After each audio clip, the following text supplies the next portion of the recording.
Alhamdulillah wa kafa wassalatu wassalamu ala rasulil mustafa wa ala alihi wa ashabihi wa man wafa. Asyhadu an la ilaha illallah wahdahu la syarika lah wa asyhadu anna Muhammadan abduhu wa rasuluhu alladzi la nabiyya wa la rasula ba'da. Allahumma shalli ala Muhammad wa ala ali Muhammad kama shallaita ala Ibrahim wa ala ali Ibrahim innaka Hamidum Majid. وبارك على محمد وعلى آل محمد كما باركت على إبراهيم وعلى آل إبراهيم إنك حميد مجيد.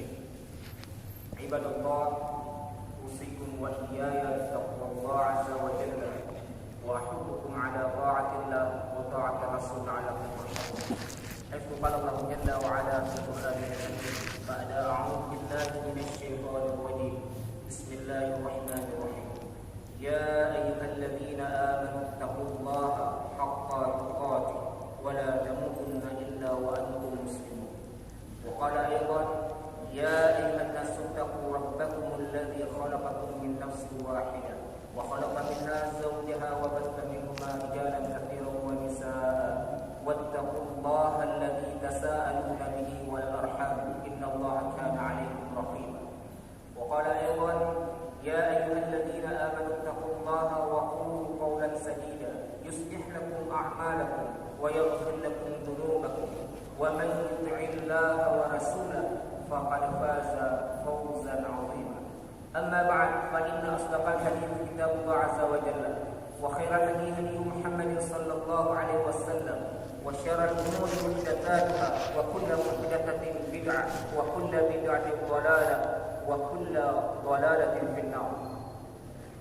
Masyarakat muslimin sidang jamaah Jumat yang dimuliakan Allah Subhanahu wa taala. Mari senantiasa kita tingkatkan keimanan dan ketakwaan kita kepada Allah Subhanahu wa taala sebagai bentuk rasa syukur kita terhadap nikmat-nikmat dan karunia daripada Allah Subhanahu wa taala yang sekiranya kita kalau ingin menghitung nikmat-nikmat tersebut sungguh maka kita tidak dapat menghitungnya. Wa in ta'uddu ni'matallah la tuhsuha. Selawat dan salam semoga senantiasa tercurahkan kepada Rasulullah Muhammad sallallahu alaihi wasallam. Allah memanjangkan usianya sampai 60 tahun bukan tanpa sebab. Allah mengangkatnya menjadi rasul bukan tanpa tujuan, melainkan agar kita senantiasa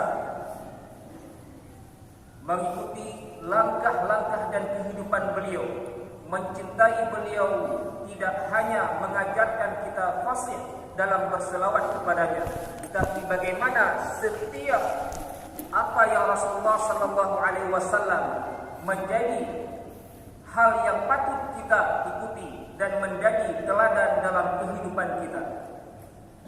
Ma'asyiral muslimin rahimakumullah. Melalui mimbar Jumat yang singkat ini, khatib ingin mengangkat sebuah hadis daripada Rasulullah sallallahu alaihi wasallam. Hadis yang diriwayatkan oleh Imam An-Nasa'i dan disahihkan oleh Imam Al-Albani. Mudah-mudahan hadis ini dapat kita mengambil pelajaran-pelajaran berharga di dalamnya. Ma'asyiral muslimin rahimakumullah. Seorang badui datang kepada Nabi sallallahu alaihi wasallam. Dia menyatakan beriman dan mengikuti Nabi sallallahu alaihi wasallam, dan dia mengatakan ingin berhijrah bersama Rasulullah sallallahu alaihi wasallam dan sahabat-sahabatnya. Hingga Rasulullah sallallahu alaihi wasallam berwasiat kepada sahabat-sahabatnya mengenai badui ini. Ma'asyiral muslimin rahimakumullah. Setelah si badui ini menyatakan keislamannya kepada Nabi sallallahu alaihi wasallam, maka dia mulai menjadi seorang beriman, menjadi seorang mukmin yang mana dia melakukan apa tugas-tugas kemukminannya. Hingga terjadi peperangan, dia pun mengikuti peperangan tersebut. Hingga Rasulullah sallallahu alaihi wasallam diberikan ghanimah, kemenangan lewat peperangan tersebut. Tidak terkecuali Rasulullah sallallahu alaihi wasallam membagikan harta ghanimah tersebut, si badui ini juga mendapatnya. Namun ketika Rasulullah sallallahu alaihi wasallam membagikan ghanimah tersebut, si badui ini tidak berada bersama sahabat-sahabatnya yang lain. Hingga Rasulullah sallallahu alaihi wasallam menitipkan bagiannya pada sahabat-sahabat yang lain. Hingga sahabat-sahabat ini membawakan harta ghanimah ini kepada si badui ini. Ma'asyiral muslimin rahimakumullah. Ketika si badui ini mendapat apa yang dibawa oleh para sahabat, dia merasa asing dengan apa yang dia dapatkan, sehingga dia mengatakan, "Ma hadza?" Apa ini? Qalu qismun qasamahu lakan Nabi sallallahu alaihi wasallam. Para sahabat mengatakan, ini adalah bagian yang telah Rasulullah tetapkan menjadi milikmu. Dia mengambilnya dan dia membawanya ke hadapan Nabi sallallahu alaihi wasallam. Setibanya di hadapan Nabi sallallahu alaihi wasallam, dia menyatakan lagi, "Ma hadza ya Rasulullah?" Apa ini wahai Rasulullah? Rasulullah mengatakan, "Qasamtu lak." Ini bagianmu yang telah aku bagikan. Ma'asyiral muslimin rahimakumullah. Lalu si badui ini mengatakan, "Ma'ala hadza ittaba'tuka." Bukan karena ini aku mengikutimu wahai Rasulullah sallallahu alaihi wasallam. Walakinni ittaba'tuka ala an urma ila hahuna wa asyara ila halqihi bi sahmin fa amut wa al jannah. Akan tetapi yang aku inginkan adalah di peperangan berikutnya anak panah tertancap di leherku, aku meninggal dan aku mendapat syurga sebagaimana yang dijanjikan oleh Allah Subhanahu wa taala. Lalu Rasulullah sallallahu alaihi wasallam mengucapkan satu kalimat. Yang kalimat ini seharusnya menjadi fokus bagi kita jemaah sekalian Allah Subhanahu wa taala. Kalimat yang ringkas namun memiliki faedah-faedah yang luar biasa. Rasulullah sallallahu alaihi wasallam mengatakan, "In tasduqillaha yasduqka." Kalau kamu jujur kepada Allah terhadap apa yang kamu ucapkan, maka Allah juga akan jujur kepadamu. Lalu jemaah sekalian Allah Subhanahu wa taala berlalu hingga memasuki peperangan berikutnya.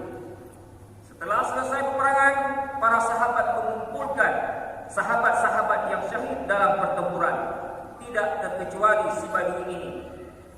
Lalu mereka membawanya di hadapan Nabi sallallahu alaihi wasallam. Rasulullah menanyakan, apakah ini si badui yang menolak ghanimah dan dia menginginkan agar dia tertancap anak panah di lehernya dan dia meninggal dan mendapat syurga sebagaimana yang dijanjikan oleh Allah Subhanahu wa taala? Qalu na'am. Para sahabat mengatakan, "Ya wahai Rasulullah."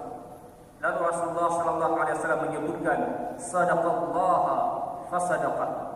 Dia telah jujur kepada Allah Subhanahu wa taala, lalu Allah juga jujur kepadanya, sehingga si badui ini jemaah sekalian Allah Subhanahu wa taala tertancap anak panah pas di posisi yang dia tunjuk tadi di hadapan Nabi sallallahu alaihi wasallam. Lalu Rasulullah sallallahu alaihi wasallam mengambil jenazahnya dan mengkafannya dengan baju jubahnya, dan Rasulullah sallallahu alaihi wasallam mensolatinya. Nampak dalam salatnya Rasulullah sallallahu alaihi wasallam berdoa, Allahumma hadza abduka kharaja muhajiran fi sabilika faqutila syahidan wa ana syahidun ala dzalik.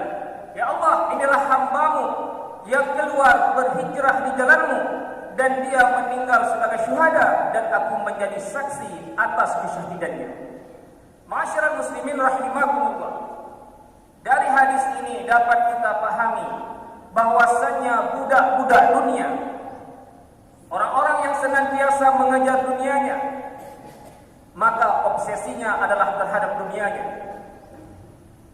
Orang-orang yang menjadikan dunianya sebagai hal tujuan utamanya, mereka akan menghabiskan waktunya, menghabiskan pikirannya, menghabiskan hartanya, tenaganya untuk dunia mereka, tanpa sempat mempersiapkan bekal-bekal terbaik mereka untuk menghadapan Allah Subhanahu wa taala. Tanpa ada bekal-bekal di kehidupan sesungguhnya akhirat mereka. Alangkah meruginya orang-orang yang mengejar dunia, yang menjadikan dunia merupakan tujuan utamanya, karena sesungguhnya adalah dunia ini sesuatu yang akan kita tinggalkan,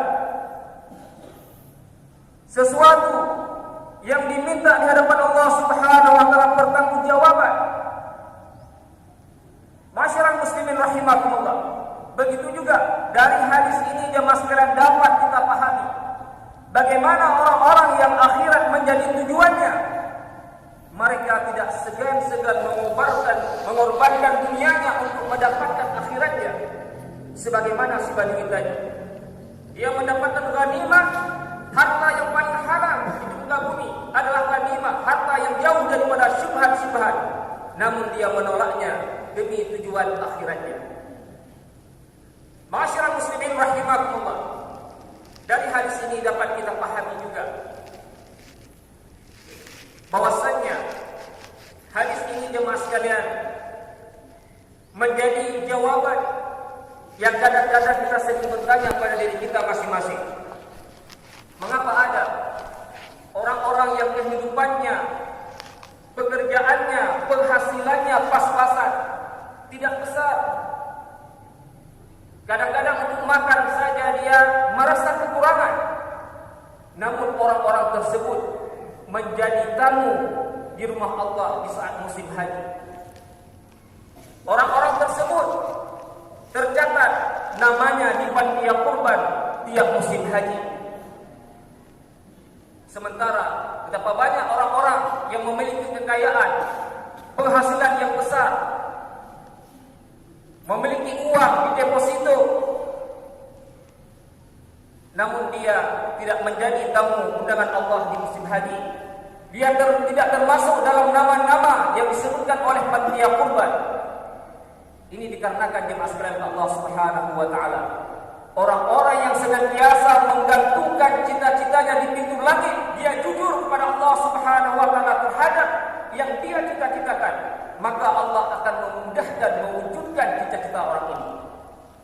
Masyarakat muslimin rahimakumullah.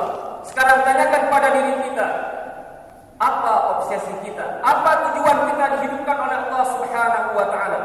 Kalau memang selama ini cita-cita dunia, yang kita inginkan adalah kemewahan dan keindahan dunia, maka berubahlah cita-cita kita.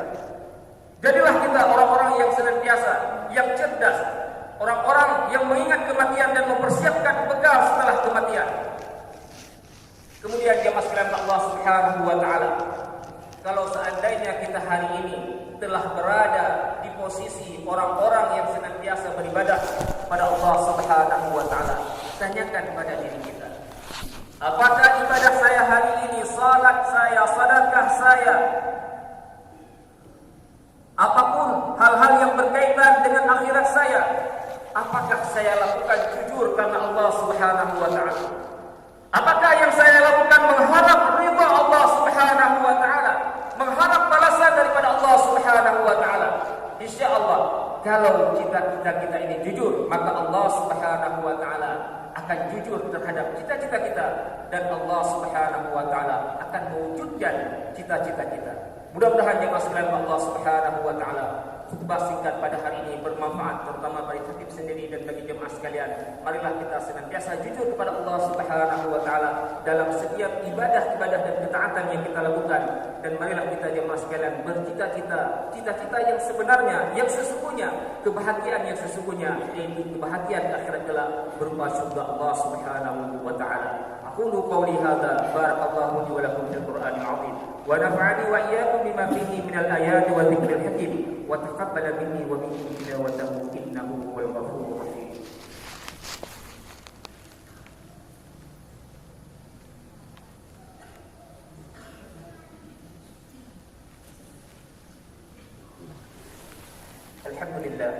Alhamdulillah ala tawfiqihi wa ihsanihi wa syukru lahu ala 'azimi lutfi wa imtinani. Asyhadu an la ilaha illallah wahdahu la syarika lah ta'ziman li sya'nihi wa asyhadu anna Muhammadan 'abduhu wa rasuluhu ad-da'i ila ridwanihi. Allahumma shalli wa sallim ala habibina wa syafi'ina Muhammadin wa ala alihi wa ashabihi wa man sara ala nahjihi wastanna bi sunnatihi ila yaumiddin. Amma ba'd. Ibadallah, usikum wa iyaya bi taqwa azza wa jalla wa ahuttukum ala ta'atillah wa ta'ati rasulih la'allakum turhamun. قال الله جل وعلا في القرآن الكريم بعد أعوذ بالله من الشيطان الرجيم بسم الله الرحمن الرحيم والعصر إن الإنسان لفي خسر إلا الذين آمنوا وعملوا الصالحات وتواصوا بالحق وتواصوا بالصبر. وقال أيضا إن الله وملائكته يصلون على النبي يا أيها الذين آمنوا صلوا عليه وسلموا تسليما. اللهم صل على محمد وعلى آل محمد كما صليت على إبراهيم وعلى آل إبراهيم إنك حميد مجيد وبارك على محمد وعلى آل محمد كما باركت على إبراهيم وعلى آل إبراهيم إنك حميد مجيد. اللهم اغفر للمسلمين والمسلمات والمؤمنين والمؤمنات الأحياء منهم والأموات يا قاضي الحاجات. ربنا هب لنا من أزواجنا وذرياتنا قرة أعين واجعلنا للمتقين إماما. ربنا ظلمنا أنفسنا وإن لم تغفر لنا وترحمنا لنكونن من الخاسرين. ربنا آتنا في الدنيا حسنة وفي الآخرة